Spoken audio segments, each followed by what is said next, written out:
Good morning दोस्तों, मैं संजीव पोसवाल आप लोगों का अपने यूट्यूब चैनल द लर्निंग अड्डा में एक बार फिर से स्वागत करता हूं। ठीक है, हम वही 10 क्वेश्चन की सीरीज लेकर आए हैं जो डेली डोज के नाम से हमारी चल रही है। 10 question current affairs very good वाले हैं ये। ठीक है, आप लोगों से मैं कई बार कह चुका हूँ, इन क्वेश्चंस को अच्छे तरीके से पढ़िए। इसके साथ स्टैटिक जीके भी पढ़ाता हूँ मैं, तो अगर आप इसको अच्छे से पढ़ेंगे तो ये आपके लिए बहुत ही हेल्पफुल होंगे, बहुत ही हेल्पफुल होंगे। पहली बात। दूसरी चीज़ कि हर तरीके के एग्ज़ाम जो आने वाले हैं उनके लिए अपकमिंग एग्ज़ाम से लेकर रिलेटेड एग्ज़ाम तक ये बहुत ज़रूरी हैं। और 10 क्वेश्चन हैं और वही हमारा पुराना slogan morning tea with me, तो आप भी ये काम कर सकते हैं। पहले क्वेश्चन पे आते हैं। पहला क्वेश्चन हमें मिलेगा क्या? Motivational theme. इंसान की सफलता उसकी हार या जीत से नहीं होती, ध्यान रखना, बल्कि उसकी सोच से पता चलती है। मान ली तो हार, ठान ली तो जीत। इतना बड़े स्लोगन है। मन के हारे हार है, मन के जीते जीत। बात समझ रहे हो? तो आप लोगों को अपने मन में ये ठान लेना है कि हमें इस बार निश्चित तौर पर एक सीट अपनी पक्की करनी है जिस भी एग्ज़ाम को देने में जा रहा हूँ। तो अगर आपने ये सीख लिया तो फिर आपको कोई रोकने वाला है नहीं। ठीक है, चलिए अगले उस पर चलते हैं हम, नेक्स्ट पे। ये बहुत इंपॉर्टेंट क्वेश्चन है। किस देश, किस राज्य में, राज्य या यूटी भी कह सकते हैं, यूनियन टेरिटरी, किस राज्य और यूटी में 500 अटल टिकरिंग लैब्स स्टेबल होंगी? ये अटल लैब्स बहुत दिन से चल रहा है प्रोजेक्ट। कब से चल रहा है मैं अभी आप लोगों को बताऊंगा। किसके? अटल इनोवेशन मिशन आया था उसके तहत चल रहा है। कहाँ पर हो रही है? जम्मू कश्मीर का डेवलपमेंट चल रहा है इस समय दोस्तों, जम्मू कश्मीर का डेवलपमेंट चल रहा है। देखो, नीति आयोग किसने शुरू करी? नीति आयोग ने। अटल इनोवेशन मिशन ने ATL सारथी फ्रंटियर रीजनल प्रोग्राम का शुभारंभ किया। कहाँ? जम्मू कश्मीर यूनिवर्सिटी में। पहली बात, इसके तहत जम्मू कश्मीर में 500 नए अटल टिकरिंग लैब स्थापित किए जाएंगे। कितने? 500। टोटल भारत में कितने करने? 2500। 2500 में से 500 यहाँ होंगे और 500 में से 2000 कहाँ होंगे? अलग जगह होंगे। धीरे धीरे चल रहा है। इसकी जो तिथि थी वो 25 तारीख को किया गया है। ठीक है, और अटल इनोवेशन मिशन नीति आयोग के द्वारा किया गया है। नीति आयोग के बारे में मैं आप लोगों को बता दूं, NITI। नीति आयोग की फुल फॉर्म क्या है? National institution for transforming India. National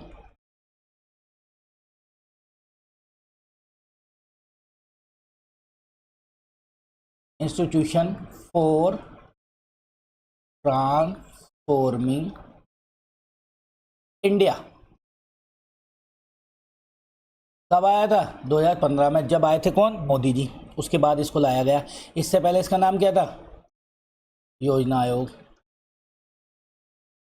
ठीक, कब योजना आयोग की स्थापना कब हुई थी? 26 मार्च 1950। ठीक, किसके तहत किए गए? नीति आयोग के तहत किए गए। ठीक है, ये ATL सारथी, ठीक है, और रीजनल प्रोग्राम शुरू किया गया। जम्मू कश्मीर में 500 लैब्स होंगे। कितने रुपए का इन्वेस्टमेंट होगा? 100 करोड़ का। काय के लिए लैब्स होती हैं? Robotics, AI, 3D printing, STEM जरूर याद कर लीजिए। STEM for S for science, बच्चों के लिए है ये। स्टैम आएगा। S for science, T for technology, E for engineering, M for math. ठीक है, गणित। बात आ रही समझ में? एक नवाचार मिशन है। ठीक, ये तो आप जान ही गए। 2016 में अटल इनोवेशन मिशन शुरू हुआ था। नीति आयोग एक थिंक टैंक है। थिंक टैंक का मतलब होता है सोचने समझने वाला। तो भारत सरकार की जितनी योजनाओं को सोचने समझने वाला थिंक टैंक है। इससे पहले योजना आयोग थिंक टैंक नहीं था। योजना आयोग को जो दे दिया जाता था उसको लेकर आगे बढ़ जाता था, लेकिन ये थिंक टैंक है। ठीक है, नेक्स्ट पे आ जाते हैं। ये देखिए, अटल इनोवेशन मिशन शुरू हुआ है। कहाँ हुआ? 500 टिकरिंग लैब खींचे गए। कहाँ पर? जम्मू कश्मीर में। ये ठीक, चमकता हुआ दमकता हुआ भारत। ये इंग्लिश में आप लोग इसको पढ़ सकते हैं। विश्व पर्यटन दिवस, ठीक है, UNWTO मनाता है इसको। अब WTO में वर्ल्ड ट्रेड ऑर्गेनाइजेशन नहीं पढ़ना भाई, वर्ल्ड टूरिज्म ऑर्गेनाइजेशन पढ़ना। ठीक है, कब मनाता है? 27 सितंबर को। इसमें दो चीज़ें याद रखनी है। एक तो ये कौन मनाता है, कब से मना है। दूसरा हमें जो है याद रखनी है इसकी थीम क्या है। इस बार की थीम देखो, ये आ जाओ। विश्व पर्यटन दिवस 2025 को 27 सितंबर को पर्यटन एवं सतत परिवर्तन थीम के साथ याद रखेंगे। कौन सी है? पर्यटन एवं सतत परिवर्तन। ये भी आ सकती है, ये भी आ सकती है। पर्यटन एवं सतत रूपांतरण। परिवर्तन और रूपांतरण चेंजेस सेम है। ठीक है, कभी कंफ्यूज हो जाओ कि दोनों जगह अलग लिखी है। कौन बनाता है? संयुक्त राष्ट्र विश्व पर्यटन संगठन, UNWTO। UNWTO ने कब से मनाना शुरू करा? 1980 में औपचारिक रूप से इसको अपनाया गया। ठीक, 27 सितंबर तारीख क्यों चुनी गई? क्योंकि 1970 में इसी दिन 27 सितंबर को इसका UNWTO का, भारत का नहीं, UNWTO। देखो भाई, कोई भी संस्था होगी वो अपने कानून बनाती है, और उस जो कानून बनाती है उसको क्या कहा जाता है? संविधान कहा जाता है। जैसे स्कूल का भी कोई कानून है ना, कि स्कूल के अंदर आप कार्य कर रहे हो और स्कूल के अंदर आप उसके हेड हो, तो आप उसके मुखिया कहे जाओगे, आप उसका कानून बनाओगे। तो ये हर पार्टी का, हर इंस्टीट्यूशन का अपना एक कॉन्स्टिट्यूशन होता है। वो 27 सितंबर को अपनाया गया था। तब से हर वर्ष पर्यटन भूमिका में आर्थिक विकास, सामाजिक एकजुटता, अंतर्राष्ट्रीय सहयोग पर चिंतन का वैश्विक मंच बन गया है। थीम याद कर लेंगे, बहुत इंपॉर्टेंट है। UNWTO का क्या था? UNWTO का नाम है संयुक्त राष्ट्र विश्व पर्यटन संगठन, UN united nation. WTO world tourism organisation के नाम से जाना जाता है। ठीक, इसका मुख्यालय याद रखेंगे मैड्रिड में है। मैड्रिड किसकी राजधानी है? स्पेन की राजधानी है, यहाँ पर है। विश्व व्यापार संगठन की स्थापना के 1 नवंबर 1975 को हुई थी, और 23 दिसंबर 2003 को WTO को UNO से जोड़ दिया गया था। मतलब सिंगल पहले था, वर्ल्ड टूरिज्म ऑर्गेनाइजेशन सिंगल था, बाद में UNO ने इस अपनी एक ब्रांच बना लिया है, तो UNWTO के नाम से इसको जाना जाता है। ठीक है, आगे चलते हैं। नेक्स्ट पॉइंट, रेल आधारित मोबाइल लॉन्चर मिसाइल लॉन्च करने वाला भारत कौन सा देश बना है? भाई देखो, मैं तुम्हें पहले भी बता चुका हूँ, मिसाइलों के बारे में मैंने पूरी तरीके से रिसर्च कर रखी है, इसलिए मैं आप लोगों को पहले भी पढ़ा चुका हूँ मिसाइल है क्या, क्या काम करती है। आज फिर पढ़ाएंगे। भाई मिसाइलों का क्या है कि मिसाइल भारत ने बना ली, चाहे वो अर्थ पृथ्वी बनाई हो, चाहे कोई बनाई हो, मिसाइल भारत ने बना ली। पहले तो इसका याद रखो, चौथा बन गया ऐसा करने वाला। ये क्या करते हैं, कभी रेल से, कभी कैनिस्टर से, कभी ट्रक में रख के, इनकी जगह जगह से लॉन्चिंग करते रहते हैं, जिससे कभी भी कोई खतरा या कोई समस्या है तो उसको हर जगह से लॉन्च किया जाए। तो ट्रेन पे से लॉन्च कर दी, ज़्यादा रॉकेट साइंस नहीं है, सीधे समझ लो, ट्रेन पे से लॉन्च कर दी। चलो मैं दिखाई देता हूँ तुम्हें, मैं लाया हूँ लिख के, ये देखो, ये ट्रेन पे से लॉन्च कर दी, ये लॉन्च कर दी। अब ये कौन सी मिसाइल? अग्नि प्राइम है। अब ये देखो, ये जो टोपी दिखाई दे रही है, इसको याद रखना, ये कहते हैं पेलोड। अब मैं इसमें, अगर इसमें वॉरहेड क्या होता है भाई? वॉरहेड होती है युद्धक सामग्री, समझते रहे ना। अब ये युद्धक सामग्री है, ठीक। अब वॉरहेड में, इसी पेलोड में अगर मैं परमाणु बम रख दूं, समझ रहे हो, तो क्या होगी? न्यूक्लियर मिसाइल हो गई। यही रेंज इसकी जितनी होगी, चाहे 1000 किलोमीटर हो, 1000 जाकर फटेगी, लेकिन परमाणु बम के साथ। कोई और चीज रख दूं उसके साथ, कोई और युद्ध, कोई और बहुत सारा बारूद रख दूं, तो ये बारूद वाली मिसाइल हो गई। बात आ रही समझ में? नहीं, यही बिल्कुल स्पेस में भी काम करती हैं। पहले क्या होता है कि ये सारा का सारा तो फ्यूल सिस्टम है, सारा का सारा क्या फ्यूल सिस्टम है, ये क्या है? पेलोड है। अब जब स्पेस में हम सैटेलाइट भेजते हैं, तो इसी पेलोड में सैटेलाइट रख के भेज देते हैं। बात आ रही समझ में? ये खाली जगह है। जैसे याद करो, बचपन में हम रॉकेट उड़ाते थे, कहाँ ऐसे करके रॉकेट होता था यूँ, और उसकी एक टोपी होती थी, यहाँ हम क्या लगाते थे? आग लगाते थे, तो छत पे से हमें सिर्फ टोपी मिलती थी, बाकी सब खत्म हो जाता था। तो ये टोपी पेलोड है। बात आ रही समझ में? अब देखो, ये जैक लगा रखा है, इससे ऐसे करके रख रखी है, और जब हमें ज़रूरत होगी ट्रेन में से बाहर निकालेंगे और ट्रेन से उठा कर फोड़ देंगे। इस मिसाइल का नाम अग्नि प्राइम है। अग्नि प्राइम, ये अग्नि प्राइम 2023 में लॉन्च की गई थी। ज़्यादा दूर नहीं जाती है, 2000 किलोमीटर रेंज है इसकी। ये अग्नि की सीरीज की मिसाइल है। अग्नि की 5 सीरीज हो चुकी हैं। कितनी फिर सीरीज हो चुकी हैं? अग्नि की 5 सीरीज हो चुकी हैं। 5 के बाद अग्नि प्राइम बनाई है। बस इसके साथ क्या है कि मल्टीपल चल सकती है।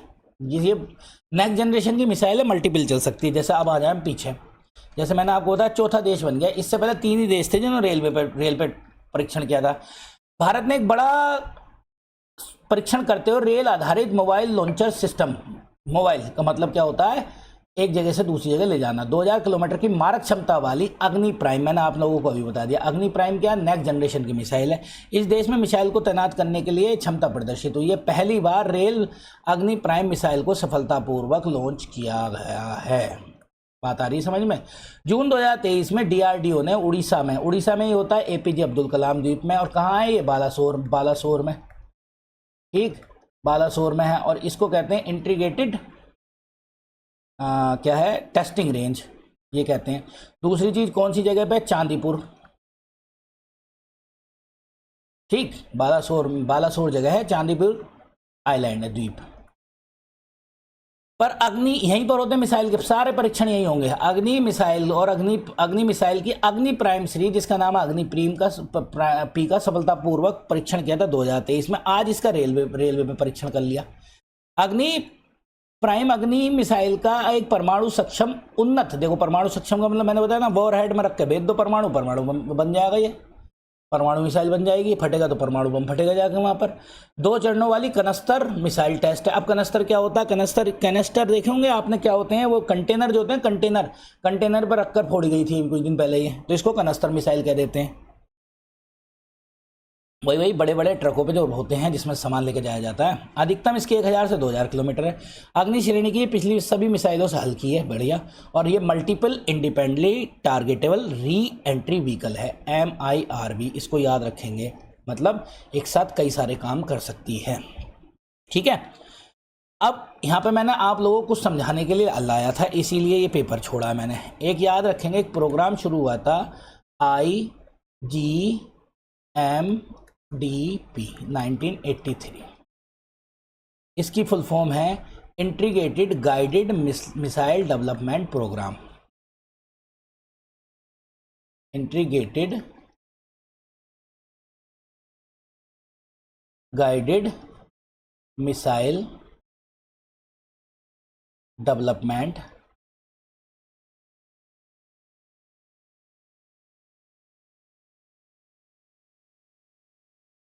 प्रोग्राम।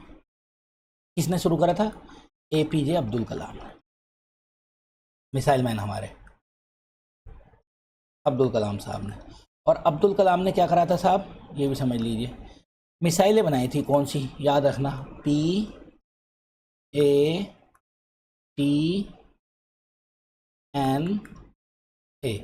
कितनी मिसाइल हो गई, 5 मिसाइलें। 5 में क्या, पृथ्वी कैसी है, सरफेस टू सरफेस। अगर क्वेश्चन आने लगे, इससे पहले भारत में 1983 तक मिसाइल डेवलपमेंट प्रोग्राम नहीं था, अगर आपसे क्वेश्चन आने लगे कि पृथ्वी मिसाइल सरफेस टू सरफेस है या भारत की बनाई गई पहली मिसाइल कौन सी, तो पहली मिसाइल है पृथ्वी, पहली मिसाइल है पृथ्वी, याद रखेंगे। दूसरी आकाश, आकाश एयर टू एयर है। तीसरी है त्रिशूल, एयर टू सरफेस है। तीसरी है नाग, एंटी टैंक मिसाइल है, एंटी टैंक मिसाइल, और इसको कहते हैं फॉरगेट फायर एंड फॉरगेट, मतलब दागो और भूल जाओ,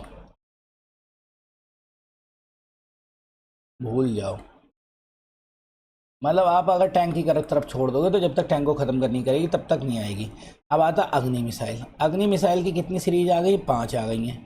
तो अग्नि फर्स्ट को याद रखेंगे, 700 किलोमीटर की रेंज थी। अग्नि सेकंड क्या है, अग्नि सेकंड हो गई 2000, ऐसा करके याद रख लो। अग्नि थर्ड क्या हो गई, 3000। अग्नि 4 क्या हो गई, 4000, और अग्नि 5 क्या हो गई, 5000, ठीक है। अब ये अग्नि क्या है, अग्नि ICBM है, ICBM को कहते हैं इंटर कॉन्टिनेंटल बैलिस्टिक मिसाइल, ठीक है। मैंने पूरी डिटेल आपको ये बता दी, बात समझ में आ गई बात। ओजू जल विद्युत परियोजना किस राज्य में मंजूरी दी गई है, तो अरुणाचल प्रदेश में मंजूरी दी गई है ये, ठीक है। अरुणाचल प्रदेश में भी किसको दी गई है, तो कौन सी नदी पर बन रही है, सुबनसिरी पर, सुबनसिरी नदी पर। किसकी सहायक नदी है, ब्रह्मपुत्र की। ब्रह्मपुत्र की सहायक नदियां कौन कौन सी हैं, दिहांग, दिबांग, लोहित, सुबनसिरी, धनसरी, बरेली, मानस, संकोश, याद कर लेना इन्हें, संकोश, और एक और है जिसका नाम है कामेंग। ये नदियाँ, ठीक। जैसे कि आ जाए, ये है ब्रह्मपुत्र नदी। अब ब्रह्मपुत्र नदी के बारे में मैं आप लोगों को बता देता हूँ। ब्रह्मपुत्र नदी यहाँ से निकलती है, देखो ये रही, देखो दोनों मैंने ऐसे करके भी और ऐसे करके भी, ये ऐसे निकलती है, जहाँ से निकलती है उसका नाम है चेमांग युंग डुंग ग्लेशियर से निकलती है, याद रखेंगे। कहाँ है ये? कैलाश मानसरोवर में, तिब्बत में, ठीक। ये जैसे ही यहाँ से आती है यहाँ पर एक जगह है नामचा बरवा। नामचा बरवा में हेयर पिन टन लेती है, जो जूड़े की पिन होती है, यहाँ से लेकर भारत में एंट्री करती है, और ये इसकी सहायक नदियाँ इसमें मिलने शुरू हो जाती हैं। ये ऊपर से, नीचे से, और फिर यहाँ से एक नदी निकल कर आती है, इसका नाम है क्या है? गंगा। गंगा इसमें मिल जाती है। ये ऐसे करके डेल्टा बना देती हैं, जिसका नाम है सुंदरबन डेल्टा। आ रही बात समझ में? अब हम इधर आ जाएं, देखो ये कौन सी आ गई? सुबनसिरी। ये कौन सी आ गई? मानस। ये कौन सी आ गई? तिस्ता। ये कौन सी आ गई? दिबांग। ये कौन सी होगी? लोहित। ये कौन सी होगी? धनसिरी। अब ये देखो यहाँ पर एक बात और सुन लो, जैसे ही गंगा यहाँ घुसती है बांग्लादेश में, इसका नाम हो जाता है पद्मा। देखो ये रहा पद्मा। और जैसे ही ये बांग्लादेश में घुसती है कौन? ब्रह्मपुत्र। ब्रह्मपुत्र का नाम होता है जमुना। तो पद्मा और जमुना जब दोनों मिलती हैं तो इसका पूरी संयुक्त धारा का नाम हो जाता है मेघना। ये रहा, देखो आ रही बात समझ में? और देखो ये रही जमुना। आ रही बात समझ में? ठीक। और देखो एक चीज़ और, तिब्बत में इसको यारलुंग सांगपो के नाम से जानते हैं। क्या नाम जानते हैं? यारलुंग सांगपो। और ये है चेमांग युंग डुंग ग्लेशियर, ठीक है। भारत के बाहर से आती है। भारत के सीडीएस कौन बने हैं इस बार? सीडीएस बने हैं जनरल अनिल चौहान साहब बने हैं। और 1 जनवरी 1920, वो सॉरी 1920 नहीं, 2020, 1920 याद आ रहा मुझे, 2020 को पहले सीडीएस बने थे। फर्स्ट सीडीएस का गठन हुआ था बिपिन रावत। ये क्या होते हैं सीडीएस? सीडीएस होते हैं तीनों सेना में समन्वय, मतलब कोऑर्डिनेशन बैठाने के लिए सीडीएस का एक पद बनाया गया था, ठीक। 11वें एशियाई एथलेटिक चैंपियनशिप का उद्घाटन कहाँ किया गया? तो इसका उद्घाटन किया गया अहमदाबाद में। अहमदाबाद में होगी हमारी एशियाई एथलेटिक चैंपियनशिप। इंपॉर्टेंट है, याद रखेंगे। नेक्स्ट क्वेश्चन पे चलते हैं हम। नेक्स्ट क्वेश्चन क्या है? किस भारतीय को यूएनईपी और प्लेनेट एड द्वारा 2025 का यंग चैंपियन अर्थ अवार्ड से सम्मानित किया गया है? यंग चैंपियन से तो ये करा गया जिलानी मोदी को। इसको किया गया? जिलानी मोदी को किया गया, ठीक है। इंपॉर्टेंट है, याद रखेंगे। और हाँ, इसमें याद रख ले यूएनईपी क्या है। UNEP united nation environment programme, headquarter है नैरोबी। कब बना था? 5 जून 1972 को गठन। और 5 जून को हम क्या मनाते हैं? वर्ल्ड एनवायरनमेंट डे, विश्व पर्यावरण दिवस, इसकी वजह से।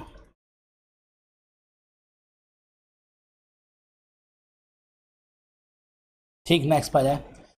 भारत का पहला एआई संचालित एकीकृत कमान एवं कंट्रोल सेंटर किस राज्य ने किया है? ये प्रशासनिक कंट्रोल के लिए क्या है? प्रशासनिक कंट्रोल अब एआई से करेंगे। देखो कितनी टेक्नोलॉजी ऊपर हो गई है। प्रशासनिक कंट्रोल नियंत्रण किससे करेंगे? एआई से करेंगे। तो ये आंध्र प्रदेश ने करा है। भाई दक्षिण भारत के राज्य बहुत ऊपर रहते हैं हमसे। बिग बैश लीग, ये एक लीग है। कैसी लीग है? क्रिकेट टीम की लीग है। किस भारतीय पुरुष क्रिकेटर ने अनुबंध किया है इसके साथ, कॉन्ट्रैक्ट साइन किया है? तो अब क्या हो गए? रविचंद्रन अश्विन प्रोफेशनल क्रिकेटर हो गए। प्रोफेशनल क्रिकेटर वो होते हैं जो अन्य लीग के साथ भी खेल सकते हैं। इन पर किसी भी तरीके का कोई प्रतिबंध नहीं है। ये लोग अभी प्रोफेशनल क्रिकेटर में शामिल नहीं है। रविचंद्रन अश्विन ने अपने आप को प्रोफेशनल बना दिया, किसी भी देश की लीग के साथ कभी भी खेल सकते हैं। नेक्स्ट पॉइंट, भारतीय विज्ञापन मानक परिषद ACI के अध्यक्ष कौन बनाए गए हैं? तो इनका नाम है सुधांशु वत्स। कौन है ये? मानक परिषद काय के? विज्ञापन के। तो विज्ञापन पर का कुछ विज्ञापन करने से पहले इनसे मंजूरी लेनी होगी, ठीक है। ये हमारे 10 क्वेश्चन थे, आज की सीरीज के क्वेश्चन थे। मैं क्वेश्चन तेज पढ़ाने की कोशिश करता हूं जिससे कम समय में आप ज़्यादा गेन कर सकें, क्योंकि आपको बहुत सारी क्लासेस और पढ़नी होती हैं। इसी के साथ अपनी बातों को करते हैं। अगर चैनल अगर क्वेश्चन समझ में आए हों, अच्छे लगे हों तो लाइक सब्सक्राइब कीजिए और लोगों को बताइए। बहुत बहुत धन्यवाद आप लोगों को।